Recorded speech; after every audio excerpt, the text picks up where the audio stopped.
ассалому алайкум бинандаҳои азизи гиромӣ. нашри муфассали барномаи иттилоотии ахборро мустақиман аз телевизиони Тоҷикистон манзуратон мегардонем. дар студия Саид Мукаррам Шарифзода ва Санобар Абдулҳамидова. таваҷҷӯҳ намоед ба сархати гузоришҳо. душанбе шаҳри орзуҳо. раванди босуръати ободониҳо симои пойтахти ҷумҳуриро куллан тағйир додааст. вусъат бахшидани корҳои ободкорӣ дар вилояти мухтори кӯҳистони Бадахшон ифтитоҳи корхонаҳои нави саноатиро ба миён овардааст. сокинони шаҳру ноҳияҳои минтақаи Кӯлоб ҷашни 35-солагии истиқлоли давлатиро бо бунёди иншооти гуногун истиқбол мегиранд. иншооти валангору маконҳои хароб дар шаҳри Конибодон аз масъулон таваҷҷӯҳи хосаро талаб дорад. صادراتی مال و محصولات ذوق کشاورزانی ولایت ختلان را در استحصال محصولات بیشتر کرده است. рушди картошкапарварӣ дар ноҳияи Рашт нашъонамои картошка нишондиҳандаҳои хуби истеҳсоли маҳсулотро бозгӯ менамояд. шарҳи пурраи хабарҳо. 29 июл дар қасри миллат асосгузори солҳу ваҳдати миллӣ пешвои миллат президенти ҷумҳурии Тоҷикистон муҳтарам Эмомалӣ Раҳмон муовини дабири кулли созмони милали муттаҳид оид ба кор бо маҷмаъи умумӣ ва мудирияти конферансҳо Моусес Абелиянро ба ҳузур пазируфтанд. дар мулоқот масоили ҳамкории гуногунҷанбаи Тоҷикистон бо созмони милали муттаҳид аз ҷумла атрофи мавзӯъҳои обу иқлим баррасӣ шуд. از شما برای همکاری با ثمر از جمله در تشکیل کنفرانس‌های موضوعی پیش از همه اوید به مسئله‌های آب و اقلیم در کشور ما تحت سرپرستی سازمان ملل متحد منت داریم اظهار داشتند در آغاز صحبت پرزیدنت کشور محترم امامعلی رحمان.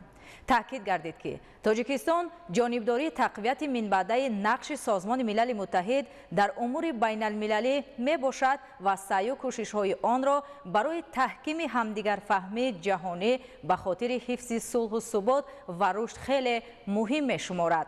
قبول 10 قطعنامه از روی تشبس‌های تاجیکستان و جانبداری کشورهای اعضای سازمان از اقدام‌های بین المللی کشور ما نتیجه همکاری سودمند جانب‌ها نامیده شد. جانب‌ها ضمن ملاقات اوید به پیشبرد منبعده روند آبی دوشنبه و سال 2028 در پایتخت تاجیکستان برگزار کردن کنفرانس سازمان ملل متحد اوید به ذخیره‌های آب و در چارچوب آن بررسی نهادهای همه‌جانبه اجرای هدف‌های 10 ساله بین المللی عمل آب برای رشد استوار سالهای 2018-2028 تبادل اندیشه کردند. جانب‌ها همچنین اوید به دیگر مسئله‌های مورد توجه گفتگوی سودمند انجام دادند. پس از ملاقات با اساسگزار صلح و وحدت ملی پیشوای ملت پرزیدنت جمهوری تاجیکستان محترم امامعلی رحمان معاون دبیر کلی سازمان ملل متحد اوید به کار با مجمع عمومی و مدیریت کنفرانس ها موسس ابدیان اندیشه‌هایشان را به نمایندگان واسطه‌های اخبار عامه چنین ابراز داشتند. Я очень рад побывать в Душанбе, в Таджикистане. Была встреча с президентом. Мы обсудили вопросы, связанные с предстоящими конференциями, которые будет здесь, в Таджикистане. Конечно, самая большая конференция будет в 2028 году. Это детали, которые мы сейчас будем обсуждать сегодня с министром, с другими ведомствами. Это такая попытка сделать конференцию из бывших советских республик. Таджикистан будет принимать такую конференцию в таком большом уровне. Это то же самая конференция, если вы смотрите в каждый год в сентябре, когда все президенты и глав государств собираются в Нью-Йорке. Вот такую же конференцию надо организовать здесь, в Душанбе, по размеру и по, конечно, очень важной тематике, по воде. Мы обсудили все детали, будем обсуждать сегодня и завтра, я буду здесь. Я очень хочу, чтобы это была удачная конференция, не только по основе воды, которая будет, и по всем мероприятиям. Я знаю, таджикское гостеприимство очень хорошее, но будем работать, чтобы все другие логистические, другие проблемы были разрешены все. Я думаю, что у нас будет очень хорошая конференция здесь, в Душанбе. душанбе шаҳри муосиру пешрафта бо татбиқи нақшаҳои мукаммалу ҳадафҳои созанда пойтахти мамлакат шаҳри душанбе ба макони дӯстдоштаи сайру саёҳати сокинону меҳмонон табдил ёфтааст. идомаи мавзӯъ дар гузориши Фахриддини Муҳаммадюсуф. рушду пешрафти бесобиқаи пойтахти мамлакат ки раванди созандагиҳо ва давраи муосири шаҳрсозӣ унвон мегардад, душанберо чун шаҳри ҳамеша сабз, макони сайру саёҳат ва пойтахти амнтарин муаррифӣ менамояд. раванди ободонӣ ва созандагиҳо ки аз ҷониби роҳбарияти шаҳри Душанбе бо диди нав нақшаҳои мукаммали рушд роҳандозӣ шудаанд, шур аз комилгардонии инфраструктур, шароити муосиру арзандаи зистро дар шаҳри Душанбе муҳайё сохтааст. шаҳри гулҳо, пойтахти ҷумҳурии Тоҷикистон ба василаи раванди сабзкорӣ, бунёди боғу гулгаштҳои муосиру фароғатӣ, хоса тозагиву зебоӣ ва фарҳанги баланди шаҳрнишинӣ маҳбуби пиру барност. гулгашту мавзеъҳои истироҳативу фароғатӣ ва дигар мавзеъҳои сайру гашт бо рангорангӣ ва ҷилою таровати гулу дарахтони ҳамешасабзи ороишӣ буттаҳои зебо Душанберо ба шаҳри саёҳат табдил додааст. бо хоҳи фарҳанги фароғатии пойтахт ки ҳамеша гулпӯш аст, дорои шароити хуби истироҳат дар ҳама фасли сол мебошанд. дар ҳар боғ иншооти муосир бо мавҷудияти имконоти хуби ташкилӣ ва роҳандозӣ намудани чорабиниҳои оммавӣ низ мавҷуд аст. на як боғҳо, гулгаштҳо, кӯчаву хиёбон ва инчунин шаҳракҳои навбунёд ҳам дилрабост. Душанбе қалби Тоҷикистон ва муаррифгари симои миллати соҳибтамаддуну созанда. ибтикороти нав ба нав баҳри ободонии кӯчаву хиёбон ва шаҳраку маҳаллаҳо дар пойтахти мамлакат шаҳри Душанбе бо нерӯи тоза ва азми қавӣ идома дорад. ин ҳама дар заминаи имконоти фарохи фаъолият аз тарафи роҳбарияти мақомоти иҷроияи ҳокимияти давлатии шаҳри Душанбе фароҳам оварда шудаанд. риояи низоми муосир ва истифодаи самарабахши имконият дар пойтахти мамлакат шаҳри Душанбе пайвастан натиҷа ба бор меорад. Душанбе имрӯз комилан тағйир ёфта ба яке аз шаҳрҳои пешрафтаи ҷаҳон мубаддал шудааст. шаҳри Душанбе симои ҷумҳурии Тоҷикистон ба шумор меравад ва ободониву зебогии он инъикосгари соҳибмаърифатии мардуми тоҷик аст. таваҷҷӯҳи роҳбарияти олии мамлакат ва талошҳои пайвастаи шаҳрдорӣ давоми чанд соли охир дар самти ободониву созандагӣ бесобиқа арзёбӣ мешавад. корҳои сохтмонӣ дар бинову иншооти таъиноти гуногуни шаҳр бо назардошти талаботи замони муосир ва мутобиқ ба стандартҳои байналмилалӣ анҷом дода мешаванд. риояи талаботи муосиру муқаррар гардида дар соҳаи меъморӣ ва сохтмон аз як ҷониб барои сокинон шароити хуби кору зиндагиро фароҳам оварда бошад, аз тарафи дигар зебоиро дар пойтахти мамлакат таъмин намудааст. имрӯз шаҳри Душанбе бо анъанаҳои неки бунёдкориву созандагӣ, сарҷамиву муттаҳидӣ, имконоти маданиву маишӣ, муҳимтар аз ҳама шаҳри саёҳат таваҷҷӯҳи ҷаҳонгардонро бештар менамояд. Фахриддин Муҳаммад Юсуф, мақсади мақсад, шаҳри орзуҳо. давоми чанд соли охир дар вилояти мухтори кӯҳистони Бадахшон 70 корхона ва коргоҳи саноатӣ таъсис ёфта, дар ин замина сокинон бо ҷойи кори доимӣ ва мавсимӣ таъмин шуданд. илова бар ин, бо дастури пешвои миллат, президенти ҷумҳурии Тоҷикистон муҳтарам Эмомалӣ Раҳмон ҳоло дар ҳудуди вилоят бунёди беш аз 50 корхонаи дигари саноатӣ ҷараён дорад. шарҳи Тоҷинисои Файзуллобек. дар қатори дигар соҳаҳои ҳаётан муҳими хоҷагии мамлакат давоми солҳои соҳибистиқлолии кишвар таваҷҷӯҳи ҳукумати ҷумҳурии Тоҷикистон ба раванди саноаткунонӣ бо сурати мамлакат бо таъсиси ҷойҳои навикорӣ ва беҳбудии некоаволии халқ эътибори махсус дода мешавад. дар ҳудуди вилояти Бадахшон ба ҳолати имрӯза беш аз 120 корхонаи хурду бузург фаъолият доранд ки ба истеҳсоли маҳсулоти рақобатпазир ва ба содирот нигаронидашуда машғул мебошанд. бо эълони марҳилаи нави рушди ин гӯшаи зебои кишвар, дар вилоят танҳо дар як соли охир беш аз 45 корхонаи нави саноатӣ мавриди баҳрабардорӣ қарор дода шуданд ки ба василаи таъсиси онҳо маҷмӯи маҳсулоти саноатӣ 2 баробар афзоиш ёфта, сатҳи камбизоатӣ миёни аҳолӣ ба тадриҷ коҳиш дода шуд. бо таъсиси корхонаҳои нави саноатӣ ҷалби аҳолии маҳаллӣ низ ба корҳои доимиву мавсимӣ ва муваққатӣ афзун гардида, некоаволии мардум ба маротиби дигар боло хоҳад рафт. аз рӯи иттилои масъулини раёсати агентии меҳнат, муҳоҷират ва шуғли аҳолӣ дар вилояти мухтори кӯҳистони Бадахшон, бо бунёди корхонаҳои нав ва оғози корҳои сохтмонӣ дар иншооти стратегӣ, мин ҷумла коргоҳҳои истеҳсолии саноатӣ давоми 6 моҳи соли равон беш аз 3000 ҷойҳои нави корӣ таъсис дода шуданд ки аз ин шумора 703 ҷойи корӣ дар соҳаи кишоварзӣ, 143 ҷойи корӣ дар соҳаи саноат, беш аз 2000 дар соҳаи сохтмон, 309 ҷойи корӣ дар соҳаи савдо ва беш аз 300 ҷойи дигар дар соҳаҳои мухталиф таъсис ёфтанд ки ба василаи он сол то сол шумораи бекорон дар вилоят рӯ ба коҳишёбӣ хоҳад овард. чун вилоят дар марҳилаи нави рушд қарор дорад, дар ҳар як шаҳру ноҳияи он имрӯзҳо ба масъалаи таъсиси ҷойҳои нави корӣ ва таъмини зиндагии шоиста ба аҳолӣ дар матҳи аввал қарор дода мешавад. аз ҷумла дар шаҳри Хорух давоми 2 соли охир бо бунёди корхонаҳои нави саноатӣ 635 ҷойи нави корӣ таъсис дода шудааст. чун имрӯз дар ҳудуди шаҳри Хорух 42 корхона фаъолияти назаррас доранд, рушди иқтисоди миллӣ ва маҷмӯи маҳсулоти саноатӣ баробар ба 24,7 миллион сомонӣ шудааст ки ин нишон дод нисбат ба ҳамин давраи соли гузашта 3 миллион сомонӣ зиёд мебошад. бо дастуру супоришҳои сарвари давлат ҳоло низ дар шаҳр сохтмони корхонаҳои истеҳсолӣ کاری ادامه داشته به وسیله آن روزگاری مردم به مراتب بهبودی یافته است. تاج‌نسای فیض‌الله‌بک، مبارکشاه رستم، ولایت مختار کوهستان بدخشان، اخبار.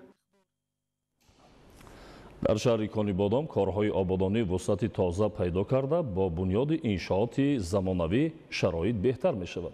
ولی تا به حال در مرکز شهر انشاءات ولنگار و مکانهای خراب به چشم می رسند. گزارش صابر ایوبی. در شهر کنیبادام به افتخار جشن 35 سالگی استقلالیت دولتی جمهوری تاجیکستان کارهای آبادانی و سازندگی وسعت یافته سلسله انشاءات مهم خواجگی خلق بنیاد کرده می شود. با مقصد با دستاوردهای ارزنده استقبال نمودن این سنی مهم تاریخی نقشه چاربینی ها تهیه گردیده طبق آن در قلمرو شهر و دهات ساختمان از نوسازی و تعمیر و ترمیم زیاده از 700 انشاءات های استحصالی و اجتماعی پیش بینی شده است. در حقیقت امروزها با تشبث و دستگیری مقامات اجرایی حاکمیت دولتی شهر و صاحبکاران میهن‌پرست سیمای شهر کنیبادام باز هم دلربا می‌گردد. اما در قطار این بنیادکاری‌ها هنوز هم در حدود شهر موضع‌های ناآباد و خراب گشته جای دارند که حالت ناگوار داشته حسن شهر را کاسته می‌گردانند. از جمله این انشاءات که در نزد بنای اداره دولتی بهداشت زمین و آبیاری شهر جایگیر است حالت حسن‌انگیز دارد.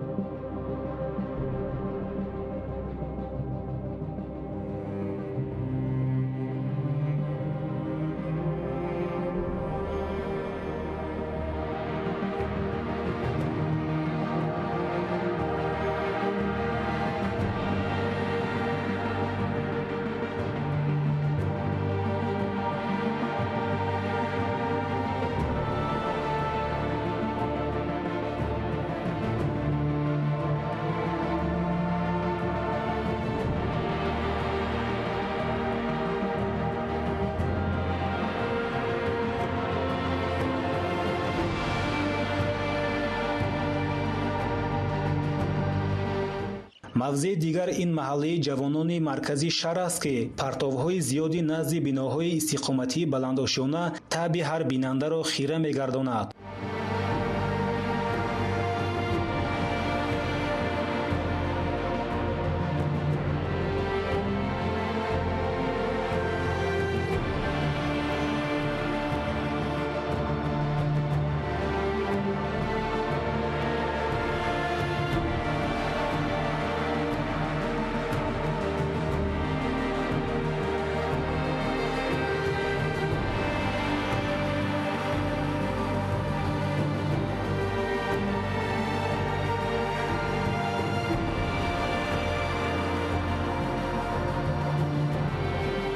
گذشته از این درختان میوه‌دهنده و سایه‌افکن محله به تمام خشک گردیده کسی را پروای نیست. باید گفت که در تازه و آزاده نگاه داشتن محل زیست و نگاهبین درختان و کبودیزارکنی ساکنان شهر نیز مسئولیت داشته باشند. معرکه آبادکاری ها بخشیده به جشن‌های بزرگ ملی با مرام ادامه دارند و امید داریم که مسئولین در قطار بنیاد کارگاه و کارخانه‌های صنعتی بهر انجام کارهای آبادانی در این موضع‌ها تلاش می‌ورزند و در این زمینه سطح و صفت زندگی مردم بلند برداشته می شود.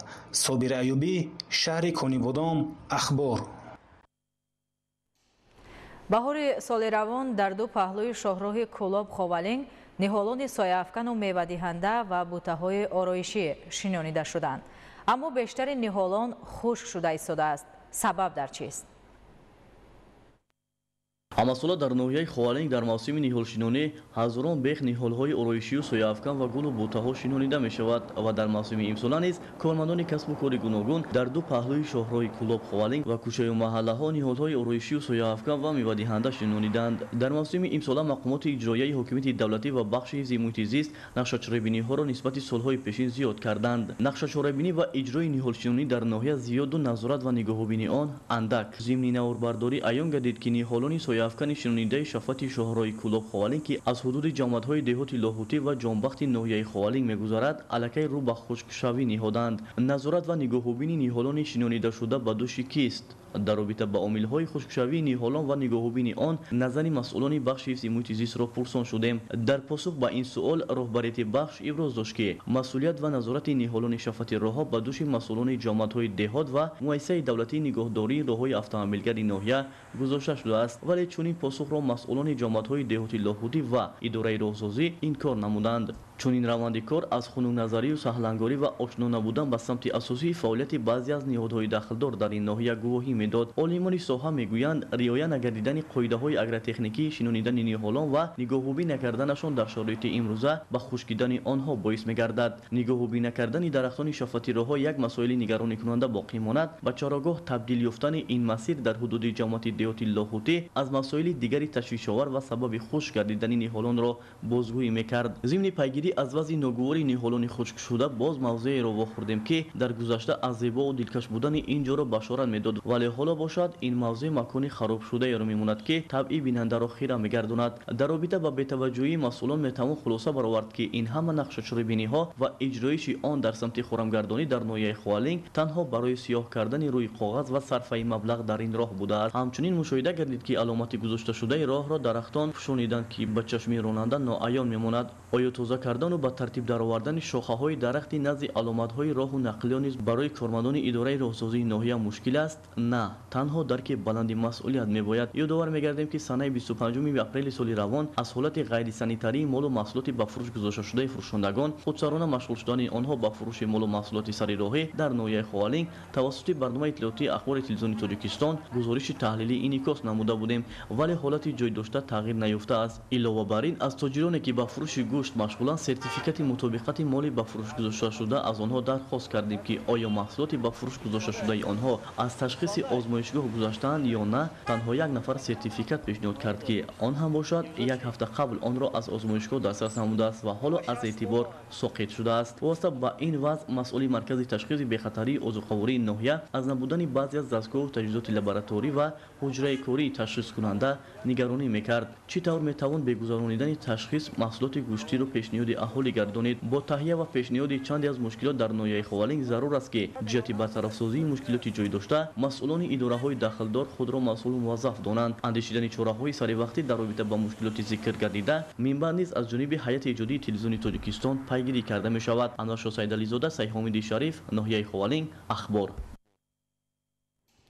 баҳри омодагиҳо ҷиҳати истиқболи ҷашни 35-солагии истиқлоли давлатӣ дар шаҳру ноҳияҳои минтақаи Кӯлоб низ бунёди иншооти гуногун таррезӣ шудааст. Олим Носирзода гузориш медиҳад. соли 2026 мардуми Тоҷикистон яке аз ҷашнҳои милливу муқаддас 35-солагии истиқлолияти давлатиро истиқбол мегиранд. бо мақсади сазовор пешвоз гирифтани ин ҷашни пурифтихор имрӯз дар ҳама шаҳру ноҳияҳои кишвар омодагиҳо дар сатҳи баланд ҷараён дошта тадбирҳои бунёдкориву созандагиҳо вусъат ёфта истодаанд. аз ҷумла дар минтақаи Кӯлоби вилояти Хатлон ки аз 10 шаҳру ноҳияҳо иборат аст, дар доираи истиқболи ин ҷашни фархунда тибқи нақшачорабиниҳои таҳиянамудаи мақомоти иҷроияи ҳокимияти давлатии шаҳру ноҳияҳо бунёдкориву ободониҳо бо суръату сифати баланд ҷараён доранд. аз ҷумла шаҳри бостонии Кӯлоб чун як гӯшаи Тоҷикистони соҳиби истиқлол имрӯз дар марҳилаи рушду пешрафт қарор дорад. сокинонаш аз фазои орому осуда ва ташаббусу дастгириҳои ҳамешагии ҳукумати ҷумҳурии Тоҷикистон ва мақомоти маҳаллӣ изҳори қаноатмандӣ доранду дар шароити осоиштаи диёр зиндагӣ ва фаъолияти созанда доранд. дар натиҷаи амалисозии тадбирҳои шоиста давра ба давра ин шаҳри бостонӣ ба худ симои нав гирифта рушди бомароми соҳаҳо ба тадриҷ таъмин гашта истодааст. ин ҳама пешрафту шукуфоиҳо ва дастовардҳои рӯзафзуни сокинон пеш аз ҳама натиҷаи пойдории сулҳу субот ва амну осоиштагии комили ватан аст ки барои мардуми шарафманди Тоҷикистон ҷиҳати таъмини зиндагии осоишта ва расидан ба фатҳи қуллаи мурод заминаи мусоид фароҳам оварда шуд. баҳри истиқболи шоиста аз ҷашни 35-солагии истиқлолияти давлатӣ дар шаҳри Кӯлоб бунёди 494 иншооти гуногун таъйинот нақшагузорӣ шуда тадбирҳои бунёдкориву созандагиҳо бо вусъат ҷараён доранд. ҳамзамон дар шаҳри Кӯлоб доир ба рушди соҳаи саноат, маорифу тандурустӣ, фарҳанг, сохтмон, роҳу нақлиёт, кишоварзӣ, варзиш ва дигар соҳаҳои муҳими давлатдорӣ заминаи мусоид фароҳам оварда шуда то рафт дастовардҳои зиёд арзи вуҷуд карда истодаанд. айни замон дар шаҳри диёти Кӯлоб 80 корхонаи саноатӣ фаъолият доранд. бояд қайд кунем ки маҳз در نتیجه ثمره استقلال دولتی میسر گردید که کارخانه صنعتی زیاد گردد. در سال 90 در شهر همگی 13 کارخانه صنعتی موجود بود. همزمان در دوران استقلالیت در شهر کلوب استحصال میبل، آبهای تشنه‌شکن، همچنین دیگر محصولات با راه مانده شدند که قبلا واردات کرده می‌شدند. در شهر کلوب در سال اول حجم محصولات صنعتی به 179.7 میلیون سومونی رسانده شد که نسبت به همین دوره سال گذشته 26.1 میلیون سومونی زیاد بوده. رشد سایه صنعت 117% تشکیل داد.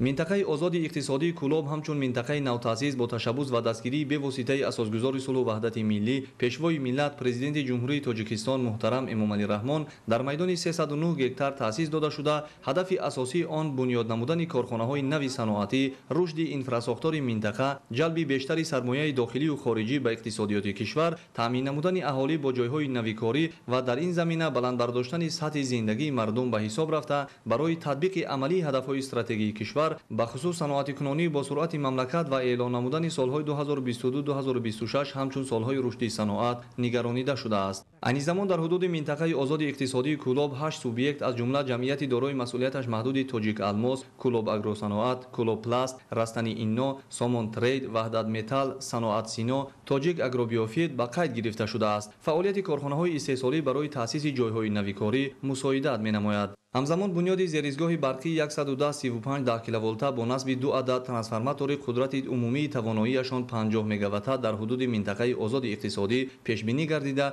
در عرفه انجامیابی قرار دارد. ساکنان ناحیه بلجوان نیز با مقصد در سطح سزاوار استقبال نمودن جشن پرافتخار ملی 35 سالگی استقلالیت دولتی در زمینه آمادگی‌ها تدبیرهای آبادانی را همه‌جانبه وسعت بخشیده ایستادند. با این مناسبت در ناحیه بنیاد 257 انشاءات تعییناتی گوناگون به نقشه گرفته شده است که حالا کارهای سازندگی و بنیادکاری در محل انشاءات‌های ساخته شونده مرام تازه کسب نموده مرحله به مرحله بنیاد و مورد بهره برداری قرار داده می‌شوند. این حال در نتیجه عملی سازی اقدام‌های سازنده و وسعت بخشیدن آبادانی‌ها، کوچه و محله‌ها، خیابان و گلگشت، شفت راه‌های اتومبیلگرد و نزد تشکیلات و مؤسسه‌ها و اطراف خانه‌های استقامتی سبز و خرم گردانیده شده به گلستان تبدیل یافته است. این همه پیشروی‌های روزافزون را ساکنان همچون دستاورد مهم استقلالیت دولتی دانسته در فضای امن و ثبات کامل زندگی شایسته دارند. در زمان صاحب استقلالی کشور با دستگیری حکومت جمهوری تاجیکستان به واسطه در سیاست خیرتمندانه پیشوای معظم ملت پرزیدنت جمهوری تاجیکستان محترم امامعلی رحمان در همه گوشه و کنار جمهوری کارهای آبادانی و سازندگی با مرام ادامه دارد. ناحیه بلجوان در یک مدت کوتاه توانست که با قامت افراختن بناهای نو و زمانوی راه و پلها، مؤسسه‌های تعلیمی، مؤسسه‌های فرهنگی، مؤسسه‌های تندرستی سیمای خود را کلاً دیگر نمود. بهر استقبال سزاوار از جشن 35 سالگی استقلالیت دولتی در ناحیه تیمورملیک بنیاد و از نوسازی 277 انشاءات به نقشه گرفته شده کارهای بنیادی در این سمت ادامه دارند. در زمینه عملی سازی هدف‌های سازنده از مجموع انشاءات جشنی، کارگاه و کارخانه‌های صنعتی، مؤسسه‌های تعلیمی، انشاءات گوناگون ساحه تندرستی، فرهنگ، ورزش، بنیاد و از نوسازی راه‌های اتومبیلگرد و کشیدن خط‌های آبی نوشاکی در جماعت‌های دهاتی ناحیه و بنیاد دیگر انشاءات جشنی که جوابگو به طلبات زمانی معاصر نقشه گذاری شده است، بر رشد با مرام ساحه‌ها و باز هم به بهترشوی سطح نیک و احوالی ساکنان زمینه مساعد فراهم می‌سازد. حالا مرحله کارهای بنیادی در انشاءات مرکزهای خرد و بزرگ خدمت رسانی، کارگاه و کارخانه‌های استحصالی، مؤسسه‌های تعلیمی و دیگر انشاءات تعییناتی گوناگون در جماعت‌های دهات و مرکزی ناحیه با مرام ادامه دارند. تا این زمان 116 انشاءات از طرف سازمان وطنی، لایحه‌های خارجی، وزارت از طرف وزارت معارف و دیگر از طرف مقامات اجرایی کننده و دیگر شخصان سخاوتمند مورد استفاده قرار داده شده است. در 132 انشاء دیگر کارهای ساختمانی به مرام ادامه دارد. از سال‌های 2018 تا این جانب در ناحیه زیاده از 500 انشاءات خدمت‌رسانی تعییناتشون گوناگون مورد استفاده قرار داده شده است که اکثریت صاحبکاران و تنی شخصان سخاوتمند در ناحیه کارخانه صنعتی، کارگاه‌های دوزندگی و دیگر انشاءات ساخته شده که شهروندان ناحیه کار و فعالیت می‌نماید و سطح زندگی مردم روز تا روز در ناحیه خوب و بهتر شده ایستاده است و کوشش می‌نماییم که در آینده باز هم دیگر کوچه و خیابان‌هایی که هست آباد و زیبا گردونیم. چنین کارهای بنیادکاری و سازندگی‌ها به استقبال جشن 35 سالگی استقلالیت دولتی در دیگر شهر و ناحیه‌های مملکت نیز با مرام جریان دارند. این همه دستاوردها ثمره پایداری صلح و ثبات در کشور بوده از متحدی ملت تاجیک بشارت می‌دهد. امروز تمام مردم کشور از شهد استقلال بهره‌ور بوده از آرامی و آسودگی کامل و فعالیت پرثمر در همه بخش‌های خواجگی خلق مملکت اظهار قناعتمندی دارند. عالم ناصرزاده، عالم میرزا، خورشید نادرخان، اخبار. در ناحیه رشت به استقبال جشن 35 سالگی استقلال دولتی جمهوری تاجیکستان بنیاد دهم مؤسسه تعلیمی پیش بینی شده است. این زمان در ناحیه رشت ساختمان بینای 18 مؤسسه تعلیمی با 102 صنفخانه برای 2066 جای نشست ادامه دارد. گزارش از ناحیه رشت. در ناحیه رشت سالهای آخر در بنیاد و از نوسازی مؤسسه‌های تعلیمی پیشروی‌های عظیم به نظر می‌رسد. از جمله در حدود 14 جماعت‌های شهرک و دهات 35 بیناهای دوشانه نوی زمانوی، صنفخانه‌های کامپیوتری، کابینت‌های فنی، شبکه علایده گرمدهی و دیگر اینفراساختار ضروری ساخته به استفاده داده شده است تا شرایط تحصیل و سطح و صفت دانش خوانندگان باز هم بهتر و خوبتر گردد. ساختمان مؤسسه‌های تعلیمی و دیگر انشاءات حیاتاً مهم از جانب صاحبکاران وطندوست و آبادکار ناحیه رشت دستگیری یافته. آنها در بنیاد بیناهای تعلیمی، تامین صنفخانه‌ها با میز و کرسی، کامپیوتر و شبکه‌های علایده گرمدهی سهم ارزنده خود را می‌گذارند تا برای تحصیل فرزندانشان شرایط‌های زمانوی را مهیا نمایند که در آینده مشکلات نرسیدن جای نشست در مؤسسه‌های تعلیمی پورا برطرف گردد. ساختمان سلسله بیناهای تعلیمی دوشانه به استقبال جشن 35 سالگی استقلال دولتی با تمام شرایط‌های زمانوی از جمله میز و کرسی، مبل، کامپیوتر، بنیاد شبکه‌های علایده گرمدهی برای تحصیل خوانندگان که همه این غمخواری‌ها به خاطر پیشرفت تعلیم و تربیت نسل نورست روانه شده است. از جمله کارهای ساختمانی در بینای مؤسسه تعلیمی دهه دوآبه جماعت دهاتی تگابه در عرفه انجامیابی قرار داشته. در بنیاد انشاءات اساساً صاحبکار محلی سهم خود را گذاشته ایستاده است. سال گذشته در حادثه زمین لرزش سر بینای مؤسسه خبنگی صدمه میشه. با تشبوس صاحبکار محلی جورابی و حاجی‌غری از سال 2023 همین بینای نوی مؤسسه را سر کرده. این زمان در حالتی با انجام رسی قرار دارد. مؤسسه نوی که ساخته شدن از صاحبکار محلی دارشانه بوده، دارای 12 صنفخانه کلان و 4 کابینه میباشد. دوام سالهای آخر در نزد مؤسسه‌های تعلیمی ناحیه رشت با بنیاد بنا و صنفخانه‌های علاوگی شرایط مهیا گردید که برای 3296 نفر خواننده جای نشست در یک بس تامین کرده شود. در 113 مؤسسه تعلیمی ناحیه رشت 31000 نفر خواننده تحصیل داشته. در سال نوی تحصیل باز قریب 3000 نفر به صنف یکم قبول می شوند که برای پیشرفت تعلیم و تربیت و بلند برداشتن سطح و صفت دانش خوانندگان تمام شرایط ها مهیا بوده. فقط زحمت آموزگاران صاحب اختصاص می تواند شاگردان صاحب استعداد و بالیاقت را به پایان رساند تا آنها صاحب دانش و کسب شده در آینده به نفع خلق و وطن عزیزمان صادقانه خدمت کنند. عین زمان در ناحیه رشت ساختمان 18 بینای نوی مؤسسه های تعلیمی عبارت از 102 صنفخانه برای 2066 جای نشست ادامه داشته. بیشتر بیناهای تعلیمی سال جاری به استفاده داده می شوند. ایدیگل محمود، دادرجان میرزازاده برای برنامه اخبار از ناحیه رشت.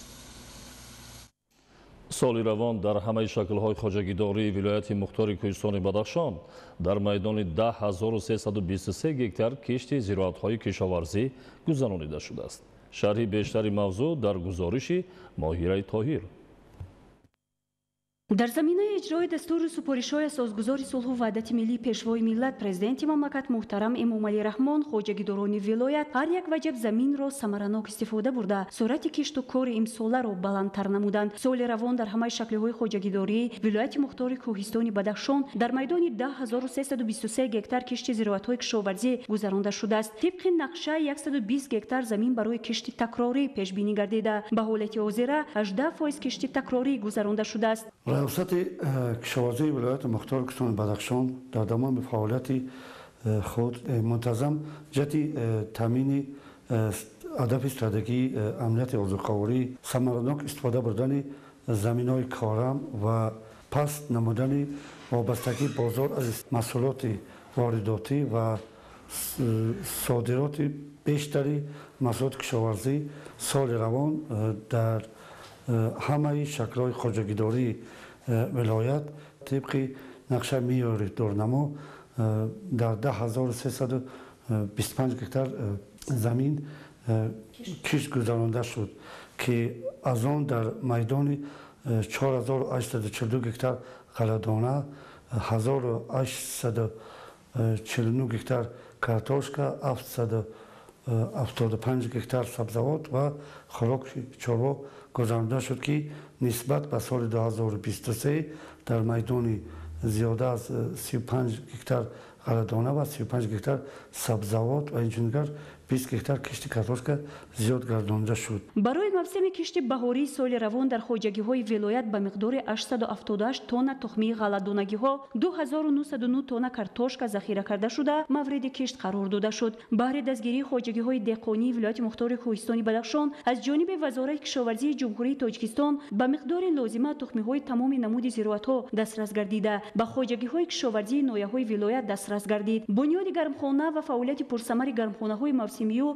دائم عمل کننده در مقیاس ولایت امکان داد که ساکنان در 4 فصل سال از سبزیجات تر و تازه تامین می‌باشند. امروز ساکنان منطقه‌های دوردست که از جهت اقلیمشان برای رشد سبزیجاتکاری نامساعد میباشد با بنیاد گرمخانه‌ها به سبزیجات تر و تازه دسترسی کامل دارند. امروزها در شهر و نویاهای ولایت مختار کوهستان بدخشان زیاده از 387 گرمخانه‌های موسمی و دائم عمل کننده فعالیت دارند که در پیشرفت ساحه کشاورزی پس نمودن بازار استعمالی از محصولات وارداتی و صادراتی سهم مناسب دارند. در حدود ولایت زیاده از 387 گرمخانه موجود می باشد که در آن همه کشت سبزیجات گذرانده شده است و عین حال گفته می توانم که علاقه محصولات به بازار فروخته شده ایستاده است و این چنین دیگر در برابر این سال 2023 در میدان 250 گکتار که کشت ترامی گذرانده شده است عین حال دره و پورک گفته شده است. عین حال در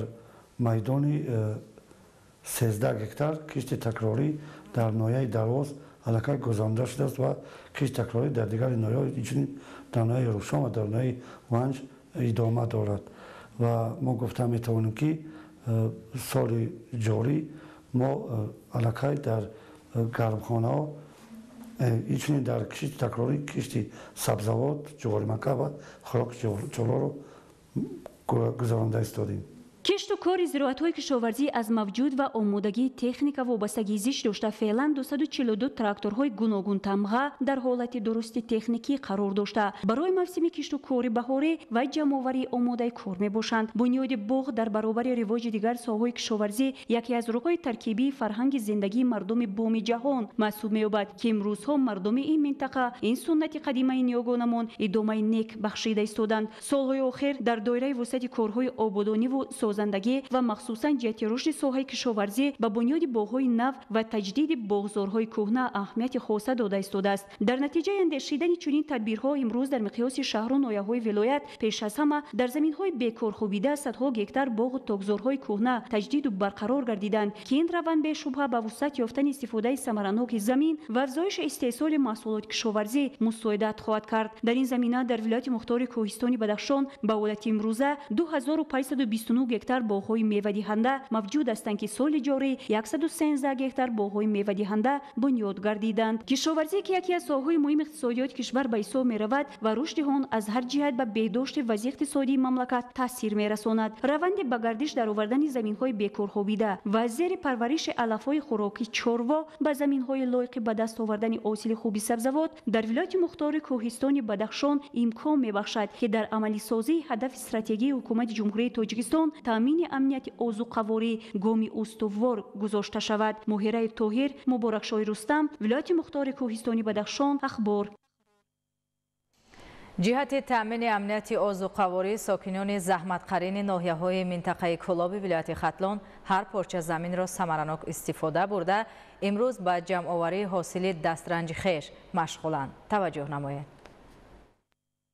تامین امنیت آذوقه‌واری مملکت یکی از هدف‌های استراتژی حکومت جمهوری تاجیکستان به شمار رفته در اساس رشد بی‌میلان سوای کشاورزی میتوان در این سمت موفق شد. امسال زحمتکشان ناحیه‌های منطقه کلاب ولایت ختلان در همه شکل‌های خودجگیداری کار و وسعت بخشیده در نتیجه به گرفتن حاصل خوب زراعت‌های گوناگون کشاورزی نائل گردیده ایستادند. امروزها جمع‌آوری حاصل دسترنج مرد دهقان در یک قطار ناحیه‌های منطقه کلاب با مرام ادامه داشته الکی اهل زحمت کشتی تکراری نامگوی زیاد زراعت‌های کشاورزی را به راه ماندند. ناحیه فرخار یکی از ناحیه‌های اگراری حدود ولایت ختلان محسوب یافته ساکنانش هر پارچه زمین را عاقلانه و ثمرناک استفاده می‌برند. فراوانی حاصل، اندیشیدن چراهای سری وقتی در سمت کشتی با سرعت تکراری، زیاد گردیدن حجم مجموعی محصولات داخلی در این ناحیه گواهی گفته‌های بالا می‌باشند. در همه بخش‌های خودجگی دوری در میدان 27793 گکتار کشتی زراعت‌های کشاورزی گذرانده شده است. کشتی غله‌دانگی‌ها در میدان 11969 گکتار، زراعت‌های تکنیکی 10773 گکتار، همچنین در ناحیه در میدان 642 گکتار کارتوشکا، 980 گکتار پولزی‌ها، 1334 گکتار زراعت‌های خوراک چاروا و 2091 گکتار سبزیجات کشت شده است. دوام نیم ساله سال 2024 کشاورزان ناحیه 58736 تن سبزیجات، 10042 تن کارتوشکا، 25336 تن پولزی، 44540 تن غلگی ها و 3998 تن میوگی ها استحصال نمودند. در میدان 9660 گکتار کشتی تکراری زراعت های کشاورزی از قبیل 1731 گکتار شولی، 2690 گکتار جوریمکه برای دان، 636 گکتار سبزیجات، 405 گکتار پولزی ها، 1865 گکتار لوبیاگی ها و 2100 گکتار زراعت‌های خوراک چاروا کشت کرده شده است. ساکنان ناحیه فرخار با درک بلند مدنیت زمینداری هر یک قطعه زمین نزد حولگی خویش را برای بنیاد گرمخانه‌ها و کشت و پرورش زراعت‌های کشاورزی ثمرناک استفاده می‌نمایند که این روند بهره بلند برداشتن سطح نیک و احوالی و پست گردیدن سطح کم‌زیادی زمینه مستحکم می‌گذارد. استفاده ثمرناک از زمین‌های نزد حولگی جهت به راه ماندن کشت و پرورش زراعت‌های کشاورزی در حدود شهر و ناحیه‌های منطقه کلاب خوب به چشم رسیده. از این حساب ساکنان انواع گوناگون مواد عضوخوار را برای دوره زمستان ذخیره می‌نمایند. امروز خانواده‌های ساکنان ناحیه با مقداری 45665 تن غله‌دانگی‌ها، 13000 تن سبزیجات، 7000 تن کارتوشکا، 430 تن خشک‌میوه‌ها، زیاده از 1 میلیون قوطی‌های شرطی کنسروها ذخیره کرده شده‌اند. جمع‌آوری حاصل زراعت‌های کشاورزی و ذخیره مواد غذایی در ناحیه با مرام ادامه دارد. برای تامین رشد ساحه و زیاد کردن حجم استحصال محصولات کشاورزی، ساکنان زحمت‌قرین ناحیه میرسعید علی حمدانی نیز با مسئله بلند برداشتن مدنیت استفاده زمین، فراوانی بازار استعمال با وسیع کردن میدان کشت، هرچی بیشتر با شغل تامین نمودن ساکنان توجه ضروری روانه می‌نمایند. اصلا ساکنان این ناحیه در ساحه کشاورزی به خصوص سبزیجاتکاری تجربه زیاد دارند. امسال نیز اهل زحمت پرورش زراعت‌ها را در اساس توصیه و مصلحت متخصصان و انتخاب تخمی‌های خوش‌صفت برآ مانده از حاصل غله‌دانگی‌ها و سبزیجات و پولزی قناعتمندند. امسال کشاورزان ناحیه حمدانی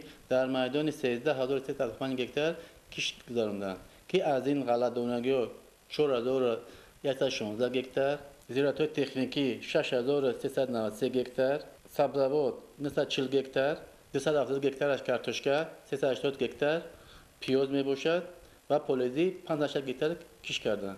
جانوری تو خیلی خوب شده است. علاوه خصوص گندم، زیراتو پولزی و دیگر نمو زیراتو خیلی اصول خوب گرفته. طول هم میوگی هم خوب شید. طبق دورنما تأسیس کرده خوجگیداران ناحیه در میدان 8000 گکتار باید کشت تکراری گذارونیم که از این 4800 گکتار در بخش خوجگی دهقانی و 3200 گکتار در بخش اهالی می باشد.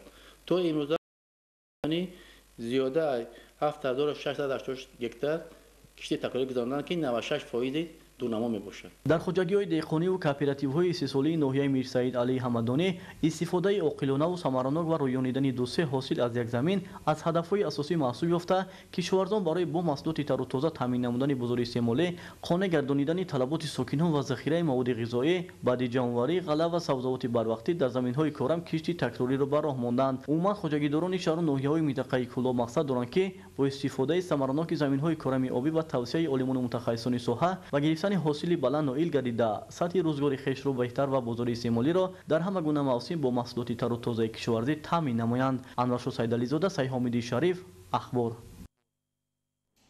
این موسم از ولایت خطلان صادرات بیش از 95000 تن محصولات کشاورزی به نقشه گرفته شده. جهت تطبیق سریع این هدف شرایط سازگار مهیا کرده شده است. همکاران ما گزارش می‌دهند. ولایت خطلان از کلانترین منطقه های اگراری مملکت محسوب یافته. ساکنان مهنت قرینش با استفاده مقصدناک هر قطعه زمین کارم توسط مهنت صافدلانه و به دست آوردن حاصل فراوان محصولات گوناگون کشاورزی همساله در برابر تامین طلبات بازار مملکت با انواع گوناگون، همچنین در صادرات محصولات کشاورزی به خارج نیز نشان دهنده های نظررس را صاحب می باشند. با اطلاع نماینده اگنتی صادرات نزد حکومت جمهوری تاجیکستان در ولایت خطلان، این سال طبق دورنما باید از شهر و ناحیه‌های ولایت 95000 تن محصولات گوناگون کشاورزی به خارج مملکت صادرات کرده شود و برای تطبیق این هدف شرایط لازمه فراهم می باشد. متخصصان ساحه ابراز می نمایند که زمان اقتصاد بازارگانی، طلبات سازمان عمومی جهانی سودا و رقابت بازار از هر یک استحصال کننده، صاحبکار و صادر کننده محصولات تقاضا می نماید که محصولات با صفت، رقابت پذیر و جوابگو به طلبات معیارهای استاندارد بین المللی را به اینابت گرفته در این زمینه محصولات استحصال کرده و صادرات شونده تاجیکستان را در بازار جهانی معرفی کرده تواند. مسئولین مقامات اجرایی حاکمیت دولتی ولایت خطلان جهت تطبیق عملی دستور سپارش‌های رهبریت عالی مملکت در سمت بلند برداشتن حجم استحصال محصولات و صادرات آن تدبیر اندیشی کرده تا به امروز از حدود ولایت محصولات گوناگون ساحه کشاورزی به خارج مملکت صادرات کردند.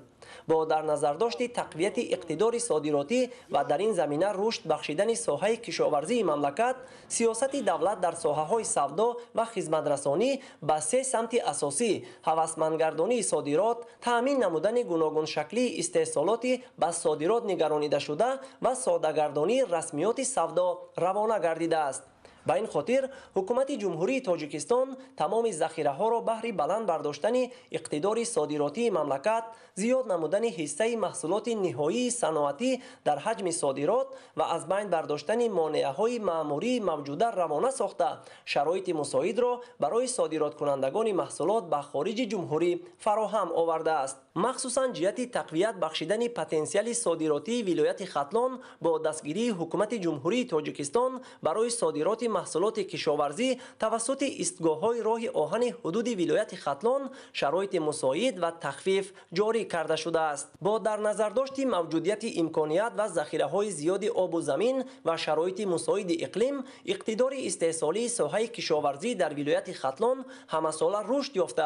در مجموع محصولات عمومی کشاورزی جمهوری حصه کشاورزان ولایت خطلان بیش از 50% را تشکیل می‌دهد.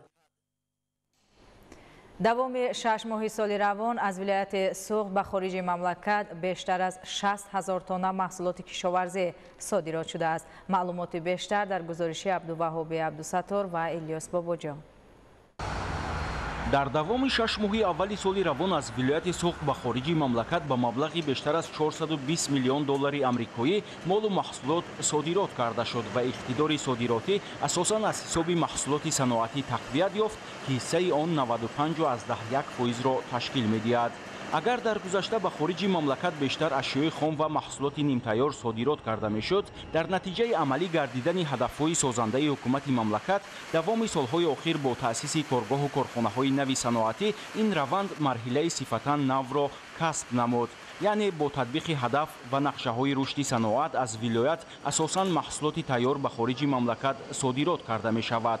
ба ҷиҳати комёб шудан ба дастовардҳои аз ин ҳам бештар, аз ҷумла ҷалби сармояи дохилию хориҷӣ, васеъ намудани харитаи содирот, таъсиси коргоҳу корхонаҳо ва вориди хатҳои нави технологӣ, имконияту иқтидорҳои мавҷуда самаранок ва оқилона истифода мегардад. ҳоло дар вилоят зиёда аз 1000 коргоҳу корхонаҳои саноатӣ фаъолият дошта, соҳибкорон ба хориҷи мамлакат бештар аз 100 номгӯи молу маҳсулотро содирот менамоянд. мавриди зикр аст ки дар давоми соли равон иқтидори содиротии вилоят аз ҳисоби маҳсулоти тайёри дузандагӣ, рангҳои сохтумонӣ, профилҳои гуногуни аз металл омодашуда, дучархаю сечархаҳои кӯдакона, обҳои рангаи ташнашикан, консерваи меваю сабзавот ва меваи тару тоза ва хушки банду бастшуда тақвият ёфт. молу маҳсулоти саноатию кишоварзии вилояти суғд дар маҷмӯъ ба зиёда аз 30 давлати дунё содирот карда мешавад.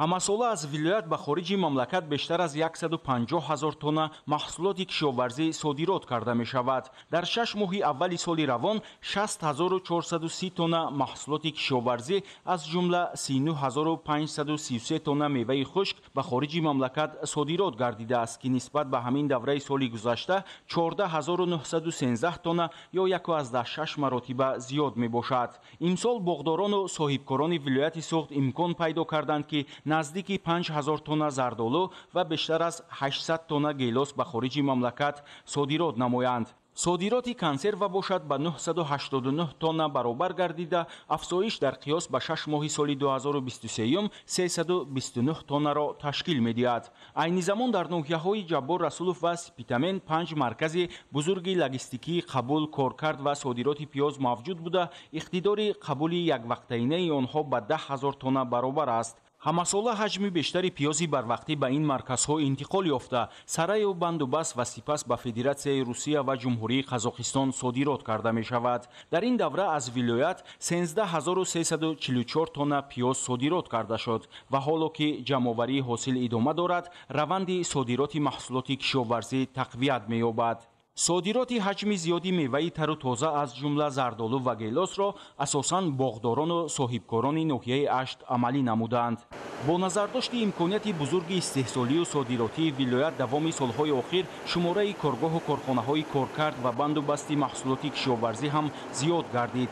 чунин корхонаҳо асосан дар шаҳру ноҳияҳои Хуҷанд, Исфара, Истарафҷан, Конибодом, Панҷакент, Ашт ва Бобоҷон Ғафуров ба кор дароварда шуданд, ки дар онҳо аслан коркард ва басти меваи хушк, сабзавот, истеҳсоли нушоба, афшураю мураббо ва дигар намуди консерваҳо мутобиқ ба талаботу стандартҳои ҷаҳонӣ роҳандозӣ гардидааст. дар вилояти суғд дар раванди саноатикунонии бо суръати мамлакат ва бунёди коргоҳу корхонаҳое ки асосан молу маҳсулоташон ивазкунандаи воридот ва ба содирот нигаронида шудааст, таваҷҷӯҳи бештар зоҳир гардида, имконияту иқтидорҳо самаранок истифода мешаванд. аз ҷумла соли 2023 269 ва дар давоми 6 моҳи аввали соли равон 91 коргоҳу корхонаҳои саноатӣ мавриди баҳрабардорӣ қарор дода шуд, ки дар ҳамин замина истеҳсоли молу маҳсулоти содиротшаванда зиёд гардид.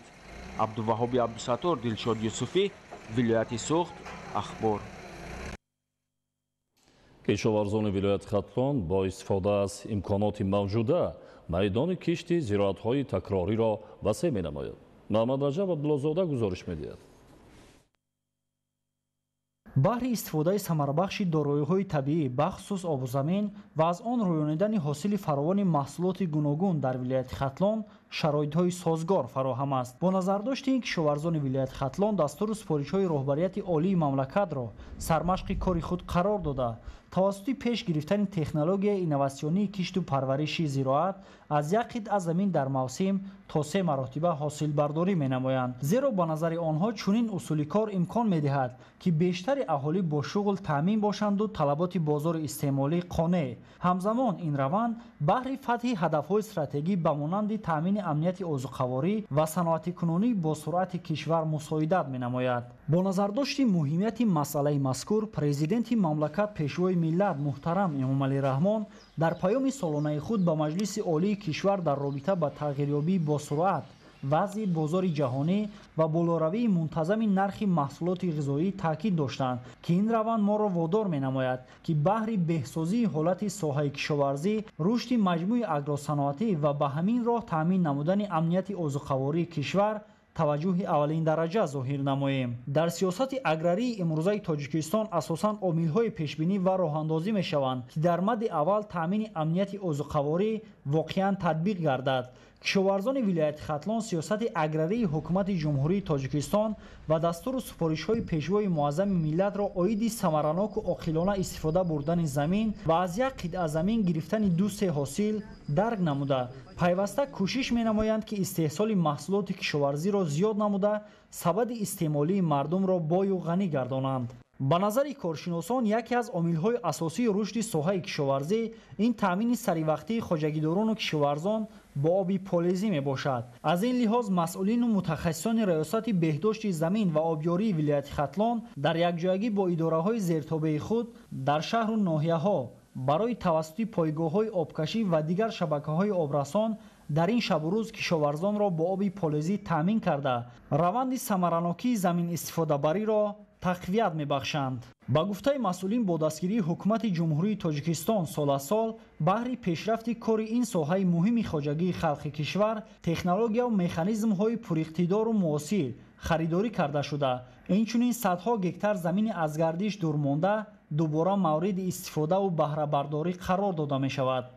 бино ба иттилои масъулин мувофиқи дурнамо баъди ҷамъоварии кишти асосии зироатҳо кишоварзон аз қабили сабзавоти барвақтӣ ва ғалладонагиҳо бояд дар майдони 129500 гектар кишти такрории зироатҳои кишоварзиро ба роҳ монанд ки ин амал идома дорад. хоҷагидорони вилояти хатлон дар кишти такрории зироатҳои кишоварзӣ аз тухмиҳои ба иқлим мутобиқ ва пешпас истифода мебаранд. айни ҳол дар ҳама бахшҳои хоҷагидорӣ кишоварзон кишти маккаи дон, шолӣ, мош, лубиёгиҳо, зироатҳои техникӣ ва дигар навъи сабзавотро ба роҳ монда то ин ки аз дони киштаашон ҳосили дилхоҳ ба даст оранд. кишоварзон бо истифода аз имконоти мавҷуда кӯшиш намуда истодаанд ки ҳар қитъа заминро самаранок истифода бурда ба кишти такрории зироатҳо вусъат бахшида дар таъмини сокинон бо маҳсулоти кишоварзӣ саҳми арзандаи худро гузоранд. Маҳмараҷаб Абдуллозода, Давлати Файзулло, вилояти Хатлон, Ахбор.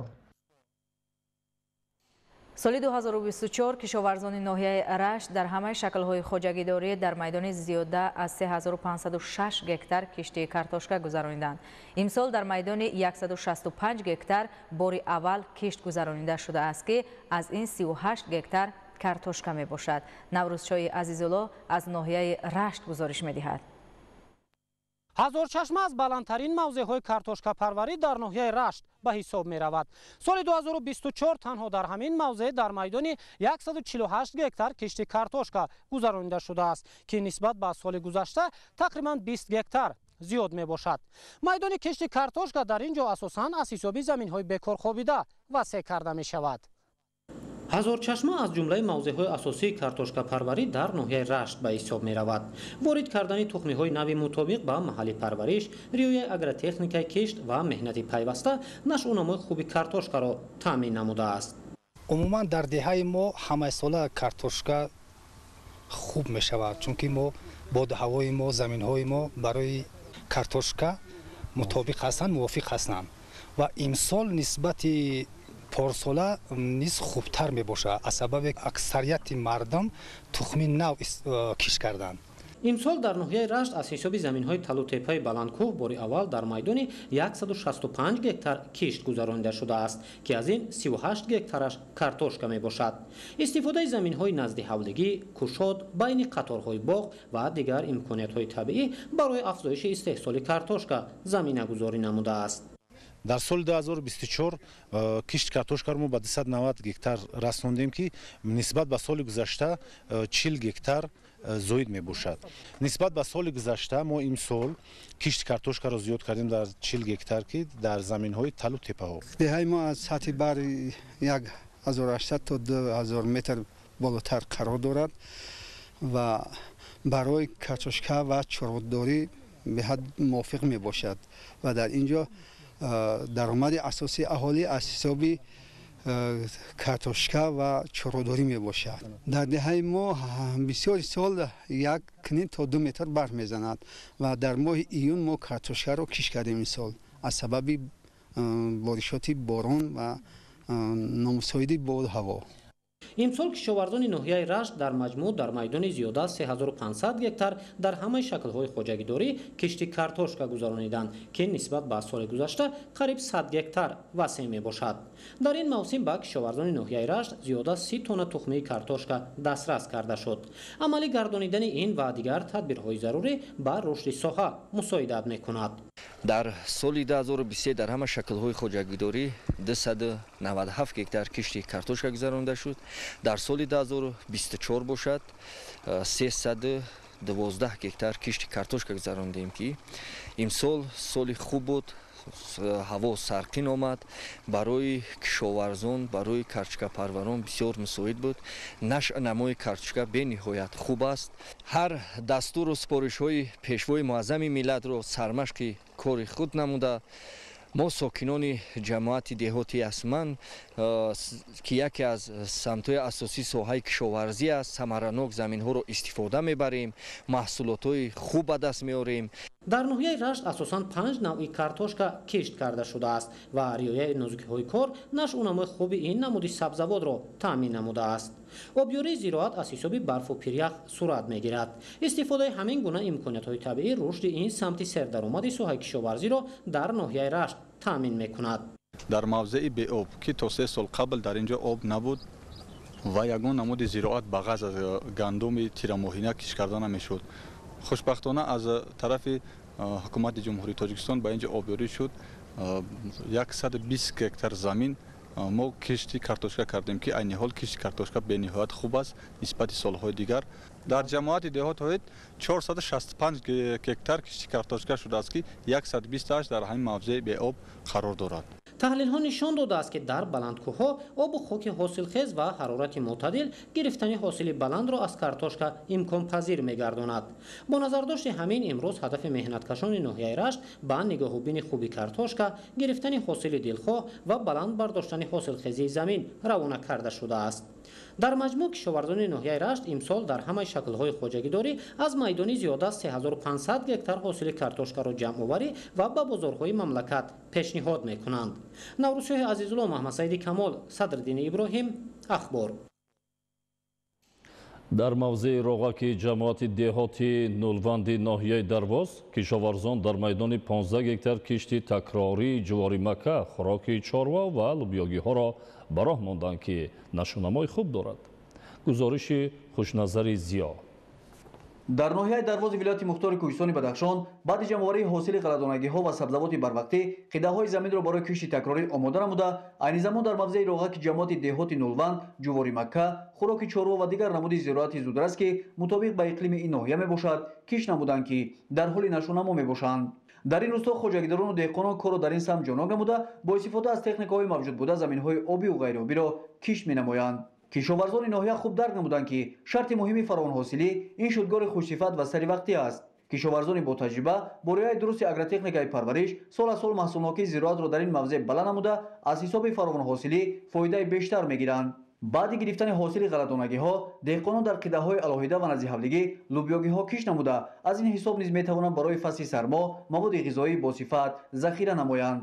растаҳои сабзи пур аз ҳосил дар ин мавзеъ аз дилгармии саҳмдорони замин аст ки ҳар қидаашро бо самар истифода бурда дар фаровонии маҳсулоти ғизоӣ саҳм мегузоранд. این شب روز بهترین امکانات به حساب می‌رود برای زمینه‌گذاری جهت گرفتن حاصل بلند زراعت از حساب کشت تکراری. با نظرداشت همین روانه‌کنی شرایط ضروری برای کشاورزان، استفاده پوره امکانات‌های طبیعی و گذراندن کشت تکراری مهمترین وسیله به دست آوردن درآمد علاوه‌ای برای هر یک خواجگی به حساب می‌رود. ساکنان سربلند ناحیه درواز دستور و هدایت‌های رهبرت عالی مملکت را سرمشق کار خود نموده، خداهای زمینی نزد حولیگی و خواجگی‌های شخصی یاری رسان را ثمرناک استفاده نموده تلاش می‌نمایند که در استحصال محصولات با صفت از جهت اکولوژی تازه وطنی بیشتر سهم گذارند. خوشنظر زیان ناحیه درواز برای برنامه اخبار. در بازار 20 سالگی استقلالیت شهر خاروغ اولین مغازه تجربوی که نوری‌های مینرالی، نمودهای گوناگون داروهای ضد حشرات را به فروش می‌گذارد به فعالیت آغاز نمود. گزارش تاج نسایی فیض‌الله بک. در دایره لایحه رشد دهات توسط مناسبت‌های بازرگانی کوشش‌های پیوسته حکومت جمهوری تاجیکستان بی‌نظیر بوده، با مساعد آمدن شرایط بلند جهت دستگیری‌های همه‌طرفه صاحبکاران سهم باسزایی را گذاشته ایستادند. با مقصد دستگیری دهقانان، بهتر نمودن سطح و صفت زندگی توسط به سودا برآوردن محصولات استحصال نموده کشاورزان، در بازار 20 سالگی استقلالیت دولتی شهر خاروغ اولین مغازه دهقان با دستگیری حکومت جمهوری تاجیکستان فعالیت خود را آغاز نمود. مغازه دهقان اولین مغازه تجربه در شهر خاروغ دانسته می شود که در آن نمودهای گوناگون نوره‌های مینرالی، نامگوی زیاد مواد دارویی جهت مبارزه با حشرات ضرررسان و مهمات دیگر وابسته به پرورش سبزیجات و زراعت به فروش گذاشته شد. در یک وقت دهقانان امکان دارند از اینجا برای تامین طلبات روزگار تخمی خوشصفت را نیز خریداری نمایند. قید گردید که محض با شرافت صلح و ثبات کشور، صاحبکاران و سرمایه‌گذاران در مملکت دستگیری یافته، جواباً به چنین غمخوری‌ها برای پیشرفت و بهترگردانی سطح و صفت زندگی مردم امکانیت‌های نو استفاده کرده می‌شوند. زیرا در زمینه دستگیری پیوسته و راه‌اندازی برنامه‌های مخصوص چنین امکانیت‌ها فراهم آورده می‌شوند و تأسیس مغازه با شرایط به زمان معاصر جوابگو به آینده باز هم رشد ساحه کشاورزی نگرانیده می‌شود. مغازه ما مال‌های نیاز دهقانان را به فروش برآورده است. هر جمله داروهای برای حشرات‌های ضرررسان، برای کسلی‌های گوناگون، ویروس و باکتریوی، گربیتیدها و دیگر داروها را توسط مغازه ما به فروش برآوردیم. می‌خواهیم که دهقانان با تخمی و محصولات دارویی تامین باشند. مغازه دهقان با طلبات دهقانان محصولات را به فروش گذاشته برای سری وقت تامین نمودن دهقانان با تخم‌های خوش‌صفت، نوره‌های مینرالی، داروهای برای کشاورزی معین شده، رواج و رونق باغ‌ها من بعد نیز سهم باسزا خواهد گذاشت. مغازه‌ای که گرچند که کلان هم نباشد، همچون یک تجربه‌ای ما بسیار داروهایی که ضد حشرات‌های ضرررسان، ضد کسل‌های باکتریوی و ویروسی در این بازار در یک جای معین کشیدیم که تا که مردم تواند از آن بهره بگیرد و تواند از آن خریداری نمایند. و ما با واسطه فیلیال مؤسسه دولتی محافظت رسانه‌ها و خدمتکنانی در ولایت مستقل بدخشان متخصصان هستند، میتوانند با واسطه توصیه گیرند تا توانند برای مردم توصیه دهند کدام نوع دارو کدام دارو میتوانند همون ضد حشرات استفاده برند. البته عین زمان در مغازه محصولات با صفت با نرخ‌های دسترس و ارزان نسبت به بازار مهنتی پیشنهاد میزاجان گردانده شده. صاحبکار نیت دارد فعالیت را وسیع‌تر و خدمت رسانی را از این هم خوبتر به راه گذارد. وابسته به شرایط مساعد اقلیم و آب و زمین، ساکنان و کشاورزان ناحیه یاوان همه ساله حاصل دلخواه محصولات گوناگون را به دست آورده در برابر تأمین احتیاجات خود همزمان در تأمین فراوانی محصولات سهم می‌گذارند. اسماعیل صاحب نظر و مساعد نور محمد گزارش می‌دهند. بهر اجرای عملی نقشه چاره‌بینی‌های حکومت جمهوری تاجیکستان جهت استفاده مقصدناک زمین خواجگی‌های دهقانی و نزد حولیگی و پرزیدنتی، جمع‌آوری حاصل محصولات تیار، وسعت کشت تکراری زراعت و با استفاده از موسم مساعد ذخیره نمودن محصولات غذایی و سوخت در هر یک خاندان برای نه کمتر از 2 سال در جماعت‌های شهرک و دهات ناحیه یاوان توجه مخصوص ظاهر کرده می‌شود. زیرا طبق تحلیل و خلاصه کارشناسان با در نظر نظرداشت وضع کنونی جامعه جهانی در سمت بالاروی نرخ مواد غذایی و سوخت امروز تقاضا می‌گردد که هر قطعه زمین کارم مقصدناک استفاده برده شده توسط مهنت صافدلانه و پیش گرفتن راه و اصولهای منفعت آور پرورش محصولات حاصل فراوان به دست آورده شود. میدان عمومی زمین‌های کارم در ناحیه یاوان زیاده از 22260 گکتار بوده. از آن 10170 گکتارش برای کشت پخته و باقی مانده برای کشت دیگر زراعت وابسته کرده شده است. در ناحیه 9109 گکتار کشت تکراری به نقشه گرفته شده است که عین حال 95% کشت تکراری به اتمام رسیده است و آن زراعت هایی که باقی مانده است، آن میدانی که مانده است برای کشت کرم است کم و بیش یک فایز معین مانده است و کشت کارتوشکا و سبزی می باشد. طور در جماعت دهات ستاره سرخ ناحیه مشاهده گردید، ساکنان در برابر استفاده مقصدناک زمین‌های نزد حولگی و دیگر سمت‌های خواجگیداری همزمان در دایره اجرای عملی دستور و سپارش‌های راهبریت عالی مملکت عاید به پرورش زنبور عسل در هر یک عائله توجه ظاهر نموده ایستادند.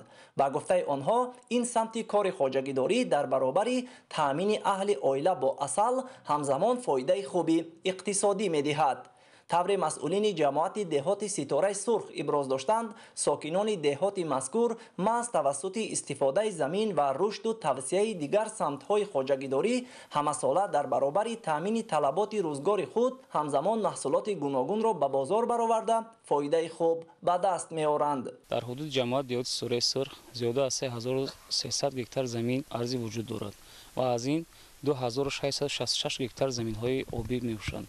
در همه زمین‌های کشتباب از هر یک زمین رویاندن 2-3 حاصل در جماعت دهات ستاره سرخ این اقدام با مرام رفته ایستاده است و این چنین در زمین‌هایی که از کشت قلدرانه گرفته شدند لوبیاگی، موش و دیگر نمودی که ضرورت نیاز مردم است کشت کرده ایستاده. ساکنان جماعت دهات ستاره سرخ امروزها در برابر وسعت کارهای صحرایی همزمان برای تامین طلبات اهل عائله با محصولات گوناگون غذایی و پرناز و نعمت گردانیدن خانه خود در فصل زمستان آمادگی همه‌جانبه گرفته در هر یک خاندان به مقدار معین در ظرف‌های شیشگین از میوگی‌ها شربت و مربا اینچنین از حاصل سبزوات نزد حولگی خود یک چند نامگوی افشوره و خورش‌ها را آماده نموده به مقدار ضروری گندم، شالی، لوبیا دانگی‌ها و دیگر محصولات مهلت نگهداریش زیاد و مواد سوخت ذخیره می‌نمایند.